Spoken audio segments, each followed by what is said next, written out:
Hey everybody, Eric Wordsmith Walker here with the word of the week. Perlicue.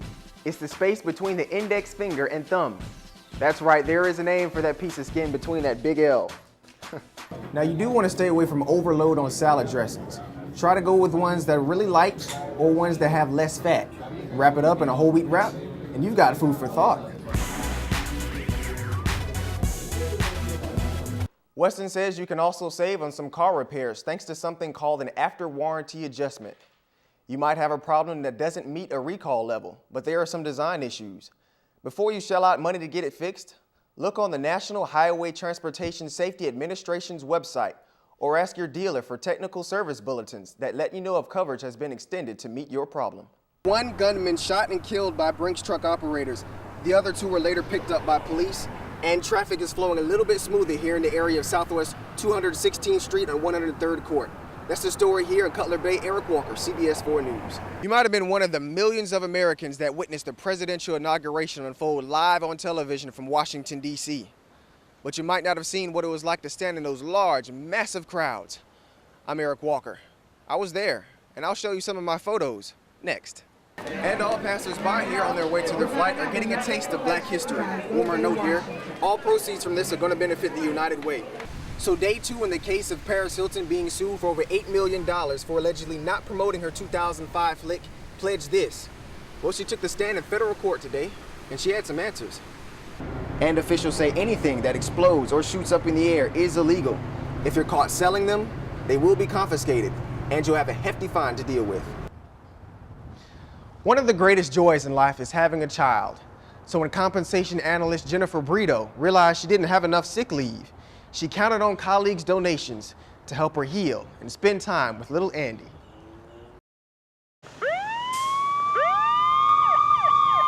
Chaos and mayhem at a public venue. It's a familiar visual that is often seen as breaking news in Miami. However, this scene is a little different. It's not an aftermath, but a proactive exercise between MDC and the city of Miami to ensure that law enforcement and Miami-Dade College's emergency team is prepared to handle any emergency. It's called Operation Cassandra.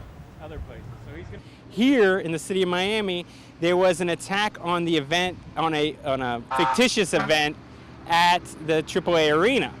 That attack, would have impacted the Wolfson campus, so we had an exercise on the Wolfson campus to deal with what we would have done if this would have been a real-life event.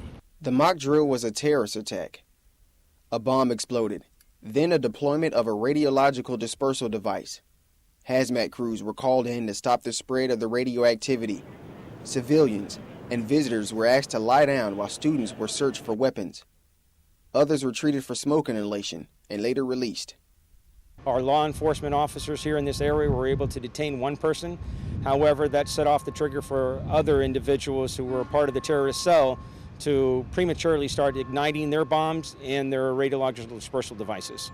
During the drill, Miami-Dade College officials were briefed on the situation. They used the scenario to plan exactly how campus management teams, public safety, and the president should act should a crisis affect the college. This is important that we all play like it's game day. And what I mean by that is we exercise the training and the equipment of our personnel.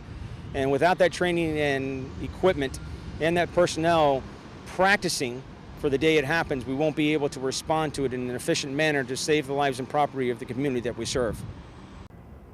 Now during the drill, MDC Alert sent out text messages to let people know about the fictitious event.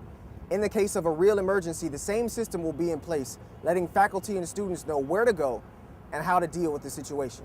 For Miami-Dade College in Focus, I'm Eric Walker.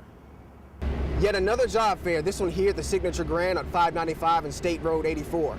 Folks are rushing in to get first dibs on jobs with big companies. With resumes in hand and hopes in heart, hundreds rush into yet another job fair. It's a battle to get face time with employers carrying good jobs with handsome benefits. And with the crowd comes the stories. I've just basically been applying for jobs everywhere, and I'm looking to move anywhere basically, and nothing so far. Workforce reduction 6 months ago. I just found out about this last night, so jumped into the suit, picked up some resumes and thought I'd find out. Colleges and universities are all on site recruiting students who are looking to change industries. Companies like Sears and Kmart are looking for full-timers, but job seekers have limited time to make impressions. Well, today what I'll do is do a quick 2-minute talk here, look at resumes, but I will be in touch with folks later. We have an unusual environment. We have a very unique environment. A lot of fun. I like to call it organized chaos. Chaos due to an ailing economy and tanking industries. Linda Boyd spent over 20 years in the automotive industry, but is now looking for work in customer service. She's been living off her savings for the past 6 months as she remains proactive in finding a new career. It's hard to get your foot in the door for that first interview because it is so highly competitive. More people have attended previous job fairs, including about 1,500 people to 1,200 people. This one a little bit less, it's about 800 to 900 people. And that could be good news for the economy, meaning people are getting back to work. Here in Davie, Eric Walker, CBS 4 News. And Miami police don't know exactly why Gregory Pooh was shot at this 24-hour car wash here on Northeast 2nd Avenue and 29th Street. But one fact remains true, his son will miss him. In the eyes of a child, the pain is seen and felt. His mother, April McKenzie, had to wake him up early this morning to give him the tragic news that his father had taken his last breath. It hurted me. It really did. 34-year-old Gregory Pooh was just washing his van at this Wynwood car wash at about 1 a.m. when over 14 shots were fired. Right now, we're ruling out the possibility that this was a robbery. From then on out, I mean, everything else is an option. Police say Pooh's death was likely the aftermath of a dispute, an aftermath that took a mother's son and her only caretaker. He quit his job as a security guard to support her. His brother also takes the day to try to make sense of it all. He didn't deserve this. He sure didn't deserve it. Whatever he had did or whatever how it went, he don't deserve that. Nobody deserve it. And after bloodshed, tears shed for a father's senseless exit.